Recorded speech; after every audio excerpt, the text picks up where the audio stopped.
여러분 반갑습니다. 오늘 목요일 아침 시편 66편의 말씀과 함께 은혜 나누기 원합니다. 오늘 66편 전체 중에서 1절부터 9절까지 말씀만 함께 봉독합니다. 온 땅이여 하나님께 즐거운 소리를 낼지어다. 그의 이름의 영광을 찬양하고 영화롭게 찬송할지어다. 하나님께 아뢰기를 주의 일이 어찌 그리 엄미하신지요. 주의 큰 권능으로 말미암아 주의 원수가 주께 복종할 것이며 온 땅이 주께 경배하고 주를 노래하며 주의 이름을 노래하리이다 할지어다. 와서 하나님께서 행하신 것을 보라. 사람의 아들들에게 행하심이 어미하시도다. 하나님이 바다를 변하여 육지가 되게 하셨으므로 무리가 걸어서 강을 건너고 우리가 거기서 주로 말미암아 기뻐하였도다. 그가 그의 능력으로 영원히 다스리시며 그의 눈으로 나라들을 살피시나니 거역하는 자들은 교만하지 말지어다. 만민들아 우리 하나님을 송축하며 그의 찬양 소리를 들리게 할지어다. 그는 우리 영혼을 살려두시고 우리의 실족함을 허락하지 아니하시는 주시로다. 아멘. 오늘 읽은 이 66편의 중심 구절은 2절입니다. 그의 이름의 영광을 찬양하고 영화롭게 찬송할지어다. 이 말씀 의지해서요. 제목을 하나님의 영광을 찬양하고 찬송하라. 그냥 줄여도 될 것 같아요. 하나님의 영광을 찬양하라. 저는 그 신약대학 다닐 때 1981년이죠. 그때 이제 제가 장로회 신학대학 1학년이었었는데요. 그때 이제 그 병동 합창단이라고 있었습니다. 뭐 교회 다닌 지는 얼마 안 되었지만 제가 교회에 첫 발을 디디면서 고등부 형들 누나들의 이제 도움을 받아가지고요. 뭐 제대로 할 줄도 모르면서 성가대에 참여하게 되었어요. 근데 그 성가대 경험이 제게 참 좋았어요. 교회 집사님들을 만나고 또 고등부 형 누나들하고 친구들하고 굉장히 친해지는 시간이었으니까요.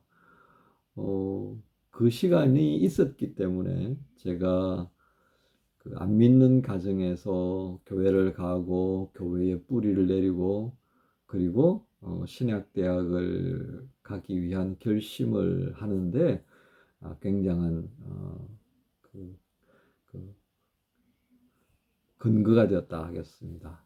제가 잘하는 이제 토양이 되었던 거죠.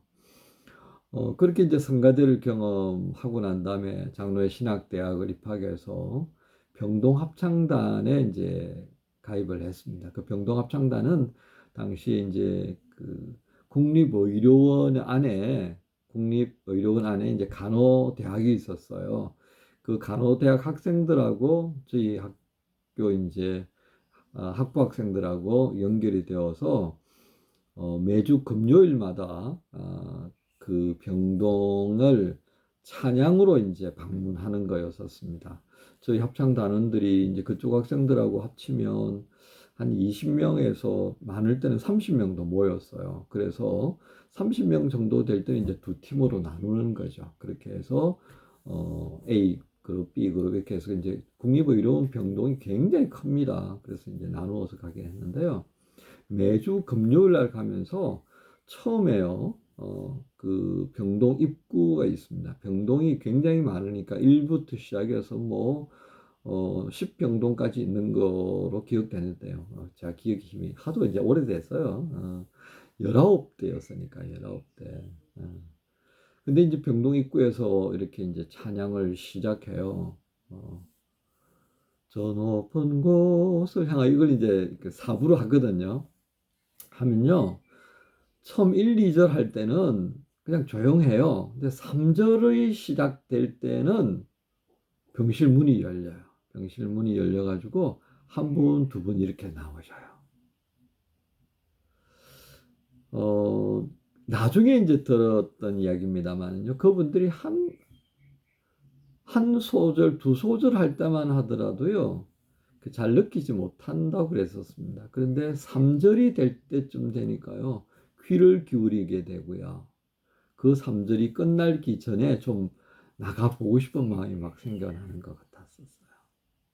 그게 끝나면 이제 병실에서 좀 들어와 주겠느냐라고 하는 요청이 있고요. 그 전에 이제 간호사분들, 이제 다들 누님들이죠, 간호사들. 그 누님들이 환자들에게 접촉하면서 오늘 밤에 합창단이 올 텐데 찬양 혹시 듣고 싶으냐고, 듣고 싶은 거 있으면 뭐냐고 이렇게 이제 메모하시는 경우도 있었어요. 그렇지 못하는 부분들도 있는데요. 저희가 한 1년, 저는 1년 하고 이제 군회를 갔는데, 그리고 제대 후에 다시 이제 활동을 했습니다만, 놀라운 일이요. 환자들이 의식이 없는 그 중환자실에도 저희가 이제 밖에서 찬양을 하거든요. 근데 찬양을 하고 나면요, 첫 번째는 그 간호하는 가족들이 굉장히 위로를 받고요. 그리고 두 번째는 그 환자들의 변화가 일어나더라는 겁니다. 그래서 어떤 분은요, 저희가 하는 찬양을 들으시면서 운명하시는 그런 상황도 생기고요. 회복이 되어져서 나가시기 전에 저희는 금요일밖에 안 오니까 이번 금요일로 오면 꼭 뭐 도넛이라도 먹으라고 이렇게 금일봉을 주시는 분들도 있고요. 그래서 저는 그 1년간의 병동 합창단 생활이 제게 있어서 찬양이 가져다주는 정말 은혜를 온전하게 누릴 수 있는 그런 기회였다라고 할 수 있겠습니다. 제가 오늘 이 말씀을 왜 드리느냐면요. 정말 짧은 시간이었습니다. 그저 다 합쳐봐야 한 40분 정도밖에 안 되는 시간이에요. 그런데 그 찬양을 통하여서요, 가족들과 환자들이 위로를 얻고 하나님께 소망을 두면서 그 어려운 시간들을 이겨내는 모습을 보면서 찬양이 힘이 있다라고 하는 것을 경험했었습니다. 사실은 제가 신학대학 가면서요, 신앙생활은 3년밖에 없었습니다. 3년. 고등학교 1학년 때 예수 믿고 3학년 때 결심하고 그리고 신학대학을 갔었으니까요. 신앙에 대해서 알면 제가 뭘 알겠습니까? 그냥 청소년 시기에 그 뜨거운 열정 가지고 은혜 받고 갔던 거였어요. 그러니까 신앙의 깊이가 없었죠. 하지만 그 찬양하는 시간들을 통하여서요. 제가 경험하지 못했던 영혼의 깊은 울림이 바로 이 찬양을 통하여서 나타난다는 것. 그 찬양을 통해서 성령께서 역사하신다는 것을 경험했던 거죠. 그래서 제가 저희 교회에서도 찬양을 굉장히 강조한지도 모르겠습니다. 저희 찬양 예배 시간에 꼭 하게 하잖아요. 그죠? 오늘 이 시편 66편은요. 오늘 제가 앞에서 말씀드렸던 이 간증의 내용에 있던 어떤 환자와 그 가족들을 위로하고 회복시키는 그 능력이 어디서 나오는가를 보여주는 내용입니다. 그래서 시편 66편은 흡사 성가대 세미나를 위해서 강의하는 그런 다윗의 어떤 그 분면이라고 해도 과언이 아닐 것 같습니다. 왜냐하면 찬양하라고 그래 놓고요. 왜 찬양을 해야 되는지, 그 찬양을 하는 우리가 하나님 앞에서 어떻게 결심해야 하는지 라고 하는 부분을 설명해 주고 있으니까요. 그래서 1절부터 4절까지는 하나님께 찬양하라. 소위 말하는 찬양을 인도하는 인도자가요. 하는 멘트 있잖아요. 그 멘트처럼 들려요. 그러면서 그 멘트를 들으면서 찬양하는 마음이 막 솟구치게 만드는 거죠. 그러면서 두 번째 절 5절부터 15절까지는 왜 우리가 하나님을 찬양해야 하는지에 대한 내용을 쭉 기록하고 있습니다. 그리고 16절부터 20절까지는 그 찬양을 해야 하는 이유를 들으면서 결단하는 찬양, 그 결단하는 마음으로 하나님 앞에 찬양을 올려드리는 내용이 담겨 있다는 것입니다. 9절에 이 찬양을 받으시는 하나님이 어떤 분인가 우리에게요. 그는 우리 영혼을 살려두시고 우리의 실족함을 허락하지 아니하시는 하나님이시다. 그러니까 모든 내용들 하나하나가 왜 하나님께 찬양하고 또 찬송해야 되는지에 대한 구구절절의 사연을 담았다라고 하겠습니다. 20절의 마지막 구절 보면요. 하나님을 찬송하리로다. 그가 내 기도를 물리치지 아니하시고 그의 인자하심을 내게서 거두지도 아니하셨도다. 찬송을 받으실 그분에게 우리가 이렇게 찬송할 수밖에 없다. 그러니까 너도 결단하고 하나님 앞에 즐거운 마음으로 찬양하고 찬송하자. 이렇게 권하는 거죠. 여러분, 다윗은요, 작은 손기타를 가지고서, 현악기죠. 그걸 가지고 광야를 떠돌아다닐 때마다 틈나면 그는 하나님을 향해 찬양했던 사람이었습니다. 그가 왜 그렇게 찬양을 하는지를 오늘 시편 66편을 통해서 보게 되죠. 여러분, 매일매일을 우리가 살아가면서요, 하나님 앞에 찬양을 올려드리는 그 순간이 얼마나 소중한가를 또 한번 알게 됩니다. 입술로 하는 찬양도 있지만요, 몸으로 하는 찬양도 있다는 것 여러분 아시죠? 그죠? 그 몸으로 하는 찬양이 결국 무엇이겠습니까?